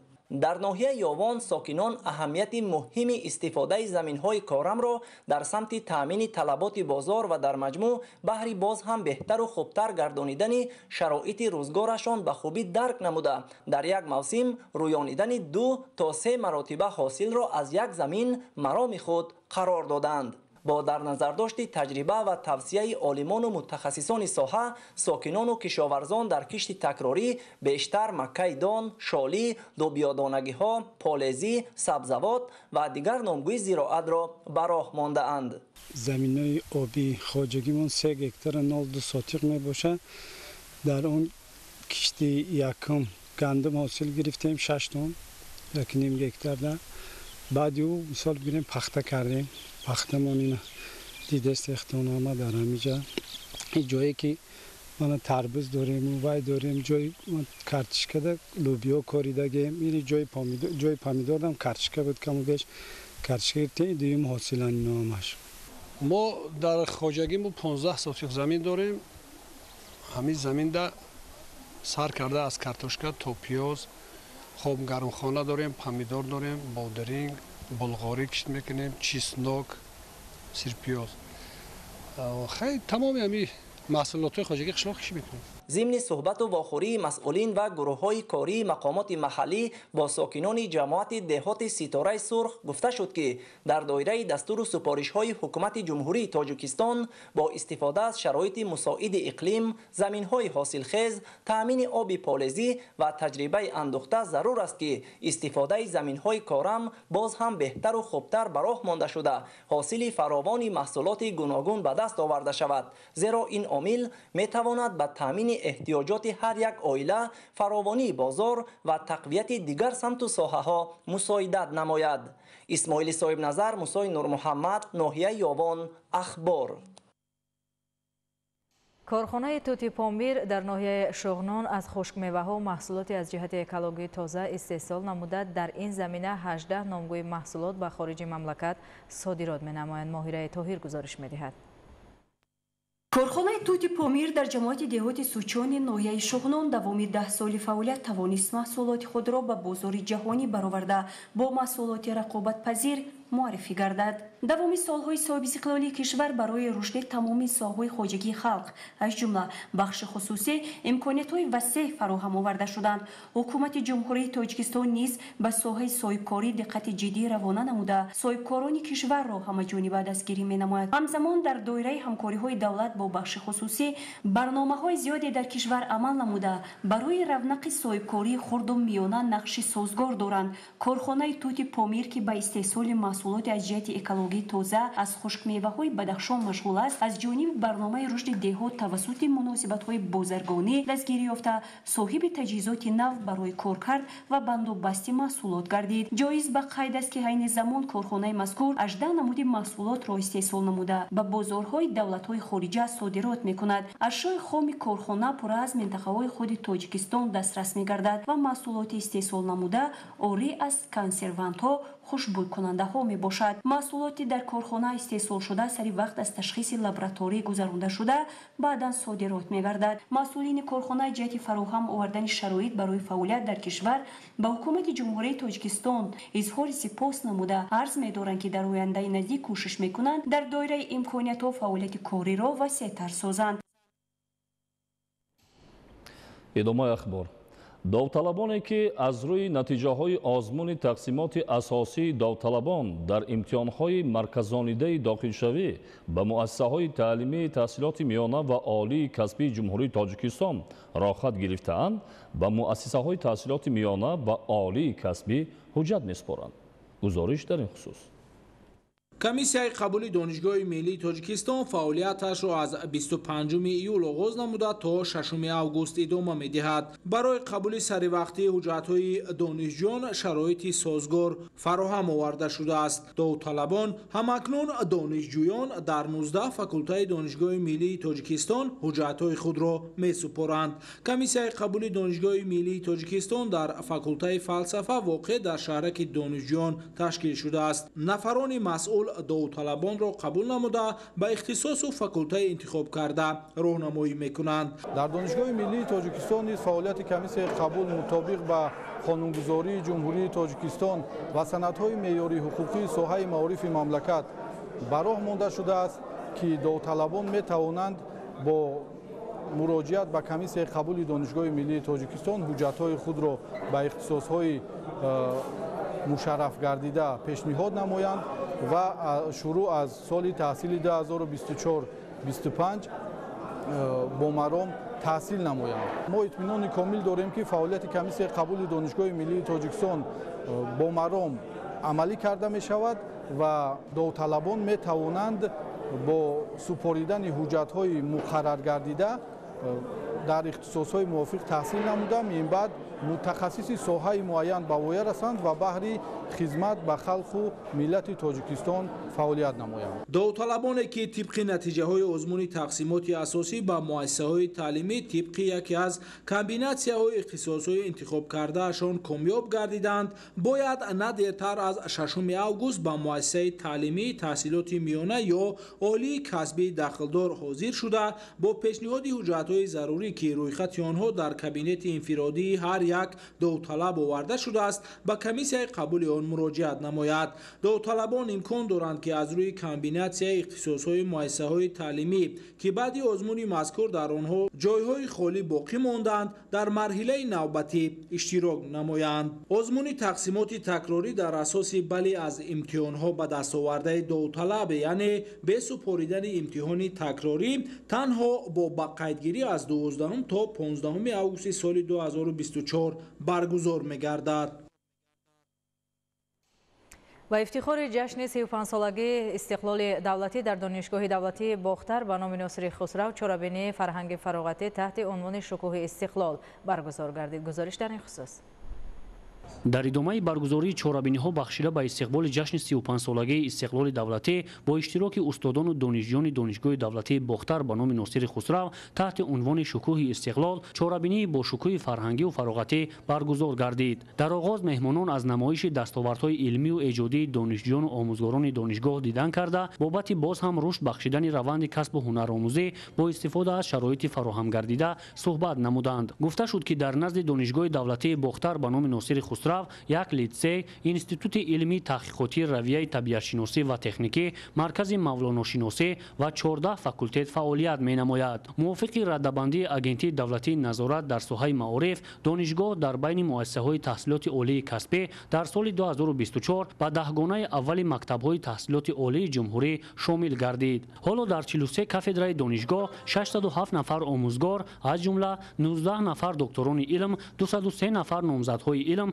27 нафар саромӯзгор ва 358 нафар ассистент барои пешбурди фаъолияти илмӣ таҳқиқотӣ ҷалб гардиданд. Дар қисмати тантанавии чорабинии шукӯҳи истиқлол иброз гардид ки ҳукумати ҷумҳурии Тоҷикистон иштироки ҳамаҷонибаи ҷавононро дар раванди ободкориву созандагии ватани муқаддасамон ҳамеша дастгирӣ намуда барои беҳбудии шароити зиндагониву таҳсил, касбомӯзӣ ва фаъолияти босамари онҳо тамоми тадбирҳои заруриро андешида истодааст. имрӯз дар маркази маъмури вилояти Хатлон шаҳри Бохтар чорабинии фарҳангӣ фароғатӣ бо мақсади баланд бардоштани ифтихори ватандорӣ, эҳсоси баланди худшиносӣ ва пешгирӣ аз ҳар гуна амалҳои номатлуб чорабинии фарҳангӣ фароғатӣ доир гардида истодааст ки баргузории ин чорабинӣ аз анамон тинҷу оромӣ аз соҳибистиқлолии ватани азизамон ва сиёсати созандагию бунёдкоронаи асосгузори сулҳу ваҳдати миллӣ пешрои муаззами миллат муҳтарам Эмомалӣ Раҳмон шаҳодат медиҳад. гуфта шуд ки ҷавонон ҳамчун қишри фаъоли ҷомеаи мамлакат бо дастовардҳои илмию истеҳсолӣ ва варзишӣ дар фазои сулҳу суботи сартосарӣ ҳамчун созандагони даврони истиқлол бо маърифату ҷаҳонбинӣ, сатҳи тафаккур, одобу ахлоқ ва кору пайкори худ дар пешрафти Тоҷикистони азиз саҳми арзандаи худро мегузоранд. бисёр як чорабинӣ бо шукӯҳ гузашта истодааст дар вилояти Хатлон. бисёр як рӯболида шудем, бисёр як вақти хуш гузаронидем. мо мардуми вилояти Хатлоне ки шаҳри Бохтар бисёр хурсанд ҳастем ки анамин ватани анамин ободу озоду зиндагӣ мекунем. чунин як ватани соҳибистиқлол дорем ки тинҷи оромӣ таъйинандоз аст. сол аз сол фароҳам гардидани шароити муосири таълимӣ ва густариши ҳамкориҳои донишгоҳ бо дигар мактабҳои олии касбӣ бо нуфузи дохил ва хориҷи мамлакат барои омода гардидани мутахассисони соҳибтахассус мусоидат намуда истодааст. ин аст ки имрӯзҳо хатмкардаҳои донишгоҳи мазкур дар самту соҳаҳои гуногуни хоҷагии халқ тавассути фаъолияти назарраси худ дар рушди мамлакат ҳиссаи арзанда мегузоранд. дар идомаи чорабинии фарҳангии шукӯҳи истиқлол барномаи пурмуҳтавои маърифатӣ ки аз тараннуми ватандорӣ, истиқлолу озодӣ, ҳифзи арзишҳои миллӣ, арж гузоштан ба дастовардҳои давлатӣ, касбу ҳунаромӯзӣ ва ватандӯстиву хештаншиносӣ иборат буд ба чорабинии шукӯҳи тоза бахшид. Самандаршоев Искандари Саид, шаҳри Бохтар, ахбор. бинандагони гиромӣ, барномаи ахборро идома медиҳем. 29 июл таҳти раёсати асосгузори сулҳу ваҳдати миллӣ, пешвои миллат, президенти ҷумҳурии Тоҷикистон, раиси ҳукумати ҷумҳурии Тоҷикистон муҳтарам Эмомалӣ Раҳмон маҷлиси ҳукумати ҷумҳурии Тоҷикистон баргузор гардид. дар маҷлиси ҳукумати кишвар нахуст натиҷаҳои рушди иҷтимоиву иқтисодии ҷумҳурии Тоҷикистон дар нимсолаи якуми соли 2024 ва вазифаҳо дар нимаи дуюми соли дигар баррасӣ карда шуд. президенти кишвар муҳтарам Эмомалӣ Раҳмон натиҷаҳои рушди иҷтимоиву иқтисодиро дар нимсолаи якуми соли 2024 ҳамаҷониба таҳлил намуда барои ислоҳи камбудиҳо дар назди ҳукумати ҷумҳурии Тоҷикистон вазифаҳои мушаххас гузоштанд.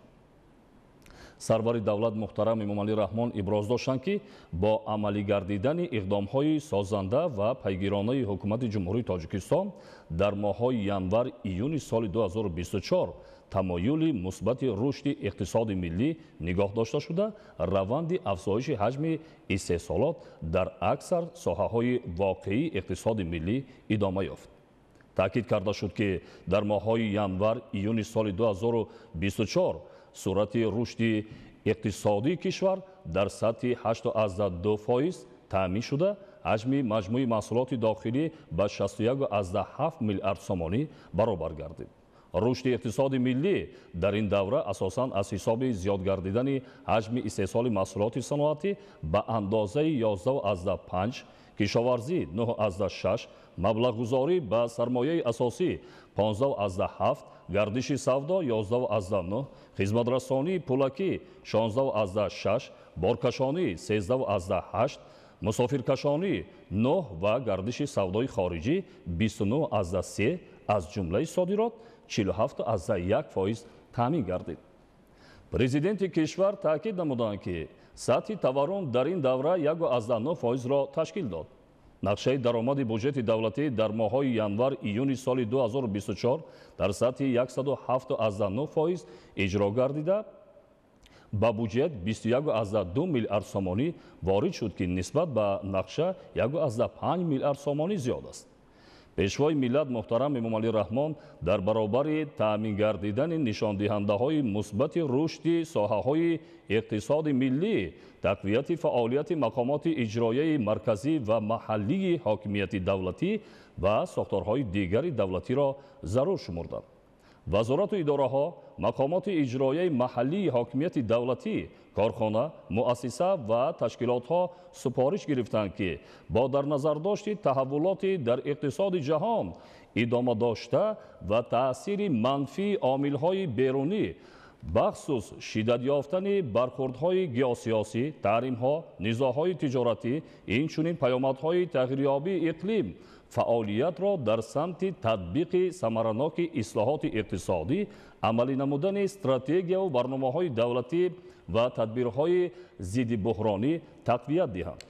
پرزیدنت کشور محترم امامعلی رحمان ساختارهای دولتی را وظیفه‌دار نمودند که جهت تأمین منبع رشد استوار کشور و استواری اقتصاد ملی جلب بیشتر سرمایه بخصوص سرمایه مستقیم خارجی را وسعت بخشیده با مقصد تأمین سرعت رشد اقتصادی به اندازه نکم از 8% و استواری ماکرواقتصادی کارها را جانب نماید. سرور دولت با وزارت و اداره‌های داخلدار جهت رشد شبکه‌های تحویل و خدمت‌رسانی‌های مالیوی رقمی و رشد انفراساختار حساب برابرکنی غیر نقدی دستورهای مشخص دادند. تأکید گردید که توسط وسیع استفاده نمودن تکنولوژی‌های رقمی، کاهش دادن عامل‌های انسانی و عمل‌های کورپسیونی امکان است حجم درآمدها به بودجت دولتی خیلی افزایش داده شود. برای تطبیق هدف چهارم ملی صنعت کنونی با صورت کشور سپارش داده شد که در سمت به کار انداختن اقتدارهای بازایستاده و پیشگیری روند از فعالیت بازماندن کارخانه‌های صنعتی بخصوص پیشگیری روند کاهش یافتن حجم استحصال یک قطار محصولات صنعتی چاره‌های علاوگی تأخیرناپذیر اندیشیده شود. دستور سپارش‌ها همچنین جهت وسیع به راه ماندن کشت تکراری، زیاد نمودن میدان گرمخانه‌های دائما عمل کننده، ساختمان سردخانه‌ها برای نگهداری محصولات و تأمین منتظم اهالی با محصولات تر و تازه، بلند برداشتن حاصلخیزی زمین و حاصلناکی زراعت‌های کشاورزی و رقمی کنانی ساحه داده شد. تأسیس پورتال اینترنتی با مقصد رابطه دائمی و تشکل مخزن معلومات اطلاعاتی و تحلیلی درباره دیاسپوراهای تاجیکان، هموطنان و تاجیکان برونمرزی، بلند برداشتن سطح کسبیت و زباندانی آنها ضرور شمرده شد. همچنین ساختارهای مربوطه دستور گرفتند که ساحه‌های اقتصادیات و اجتماعیات کشور را به فعالیت منتظم و ثمره‌بخش در دوره تیرماه زمستان سالهای 2024-2025 همه طرفه آماده نماید. دایر به نتیجه های رشد اقتصادی و اجتماعی جمهوری تاجیکستان در نیم ساله یکم سال 2024 حسابات راهبران وزارت های رشد اقتصاد و سودا، مالیه، رئیسان کمیته انداز و خدمات گمرک، اینچنین راهبران دیگر مقامات داخلدار شنیده شد. در ادامه مجلس حکومت کشور لایحه‌های قانون جمهوری تاجیکستان درباره وارد نمودن تغییر به کودکس مدنی جمهوری تاجیکستان و قانون جمهوری تاجیکستان آید به وارد نمودن تغییر به قانون جمهوری تاجیکستان درباره سقوط دولتی اجتماعی محاکمه و برای بررسی ба маҷлиси намояндагони маҷлиси олии ҷумҳурии тоҷикистон ирсол карда шуд. нақшаи амалии стратегияи ҳифзи молиявӣ аз офатҳои табиӣ дар ҷумҳурии тоҷикистон барои давраи то соли 2037 барои солҳои 2024-2026 масъалаҳои парки технологии маҳсулоти барномавӣ ва технологияҳои иттилоотӣ ва таъсиси ҷамъияти дорои масъулияти маҳдуди парки технологии маҳсулоти барномавӣ ва технологияҳои иттилоотӣ дар шаҳри душанбе баррасӣ карда шуда қарорҳои дахлдор қабул гардид. дар фароварди маҷлис президенти кишвар муҳтарам эмомалӣ раҳмон бори дигар таваҷҷӯҳи роҳбарони сохторҳои давлатиро ба иҷрои ҳатмӣ ва бечунучарои сипоришҳои ҳукумати ҷумҳурии тоҷикистон ҷалб намуданд. дастуру сипоришҳои мушаххас ҳамчунин доир ба омодагӣ ба истиқболи сазовори 30-солагии қабули конститутсияи ҷумҳурии тоҷикистон ва 35-солагии истиқлоли давлатии ҷумҳурии тоҷикистон дода шуд. идомаи ахбор. аз 30 июл то 5 августи соли равон дар тоҷикистон ҳавои гарм бо ҳарорати баландтарин боқӣ мемонад. зафар қаюмзода гузориш медиҳад. طبق معلومات هوا در ناحیه‌های وادی بوده 40-43 ناحیه‌های علایده دامنکوهی و کوهی 31-36 و ناحیه درواز تا 37-39 درجه گرم می شود. گرمی‌هایی که مشاهده کرده استادیم با آبشوی اون پیریخ‌هایی که در بلندکوه‌ها هستند مساعدت میکنند که در نوبت خود با بلندشوی سطح آب دریا، ریزش سنگ و از آن جمله آمدن سیل مساعدت میکنند. شبانه روز گذشته در حدود ناحیه سنگوار و در 255 کیلومتر شهرهای دوشنبه وحدت، رشت، لخش در نتیجه بلندشوی سطح آب دریاهای سرخاب و از آن جمله خینگاب خود قطعه‌های شهرهای دوشنبه وحدت، رشت، لخش یعنی 255 کیلومتر در زیر آب موند و شهرهای لبیجر، سنگوار که کیلومتر 48 هم نیست در زیر آب موند. غیر از این باید قید نمود که در نتیجه بلندشوی سطح آب دریا در یکی از دهه‌های یازغند ناحیه سنگوار نیز آب به خود میدان‌های نزد حوالگی ساکنان این دهه در آمده خوف و خطر را به میان آورد. و در این رابطه باید قید نمود که این زمان کمیسیه حالت‌های فوق‌العاده ناحیه سنگوار در جای مذکور فعالیت کرده استند. خوشبختانه در نتیجه بلندشوی سطح آب دریاها تلفات نیست. خانه‌هایی که در زیر خوف و خطر قرار داشتند خانواده به جایهای بی‌خوف انتقال داده شدند. از 30 ایول تا 5 آگوست با سبب بلندشوی حرارت هوا در حوزه دریاهای زرافشان، پنج و وخش بلندشوی سطح آب دریاها پیشگویی شده در بعضی منطقه‌های کوهی ناحیه‌های توبه جمهوری، ولایت سوق و غربی ولایت مختار کوهستان بدخشان سر زدن سیل‌های پیریخی از احتمال دور نیست. روزهای 30 ایول تا 2 آگوست در قسم زیادی ناحیه‌های ولایت ختلان، ناحیه‌های توبه جمهوری و شهر دوشنبه با سبب عامل‌های متئورولوژی چنگبادی که از سمت جنوبی و جنوب و غربی به کشور وارد می‌گردد، بلند شدن حالت افلاس‌شوی هوای اتمسفری از ماده‌های معلق چنگ در نظر است. ما مراجعه می‌کنیم به رانندگان و خواهشمندیم پیش از برآمدن به سفر طریق شهرهای دوشنبه خوجند، دوشنبه خوروغ، دوشنبه رشت، لخش، جمهوری قرقیزستان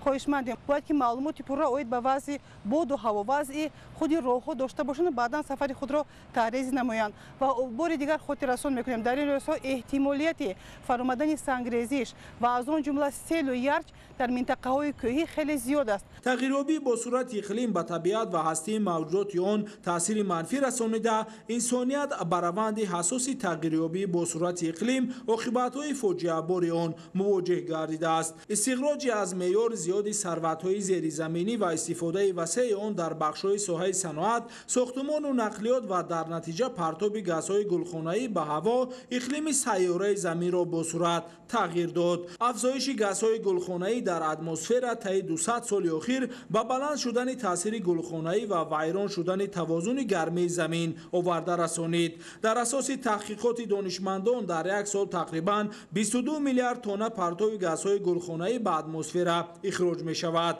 تغییرابی اقلیم و گرمی طاقت فرسا شماره آفت‌های طبیعی، آبخیزی، سیل، سوختار، گرمافرایی بارشات غیرانتظار و یرچ را به مراتب زیاد کرده به حیات انسانها و اقتصادیات دولت‌ها خسارات جدی وارد نموده ایستاده است.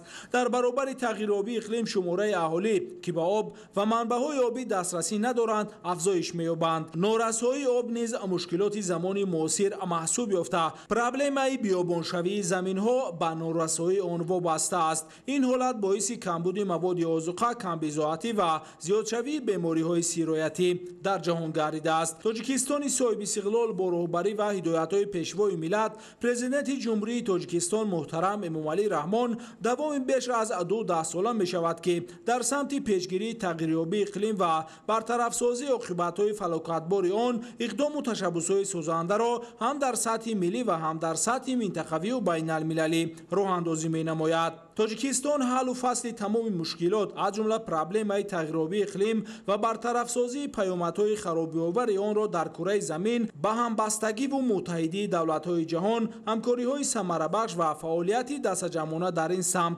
وابسته می‌داند. آسیای مرکزی از جمله منطقه‌هایی میباشد که در پهنای آن تغییرات اقلیم با پیامد و عاقبت‌های منفی بر علا مشاهده می‌گردد. تاجیکستان مملکتی کوهسار بوده 93% مساحت آن را کوه‌ها و 7% را همواری تشکیل می‌دهد. با این نظرداشت مملکت ما از تاثیر تغییریابی اقلیم بیشتر ضرر می‌بیند. در دوام 60 سال اخیر حرارت میانه سالانه هوا در تاجیکستان تا 1 درجه بلند شده. شماره روزهای بارشات سیل افزوده، آفت‌های طبیعی وابسته به آب که برای رشد استوار مملکت مشکلات ایجاد می‌کنند زیاد شده است. حالا تغییریابی با صورت اقلیم حیات آدمان، توازن آب و هوا، هستی نباتات و حیوانات و ذخیره‌های آب را زیر خطر گذاشته. مرز و حدود را در سیاره زمین نمی‌شناسد. یگان دولت در علیحدگی نمی‌تواند در مقابل تغییریابی اقلیم و پیامدهای مدهش آن ایستادگی کند.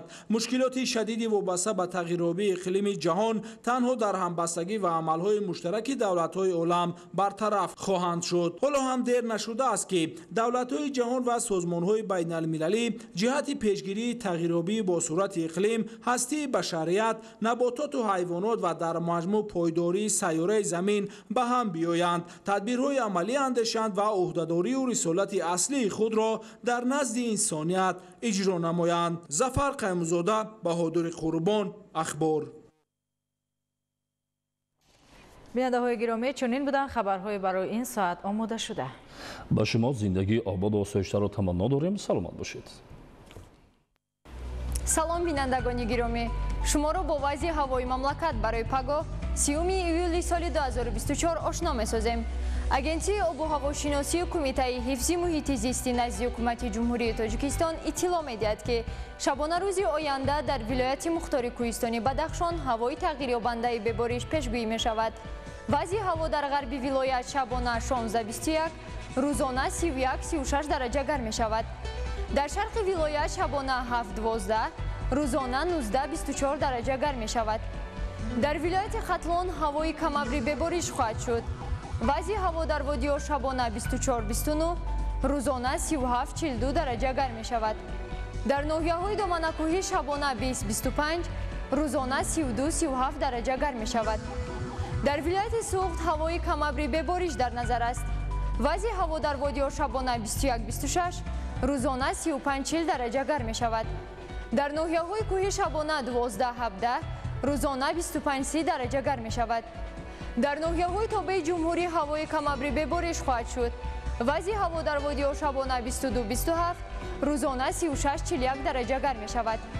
дар ноҳияҳои кӯҳӣ шабона 15-20, рӯзона 32-37 дараҷа гарм мешавад. дар шаҳри душанбе ҳавои камабри бебориш пешгӯӣ мешавад. вазъи ҳаво шабона 25-27, рӯзона 39-41 дараҷа гарм мешавад.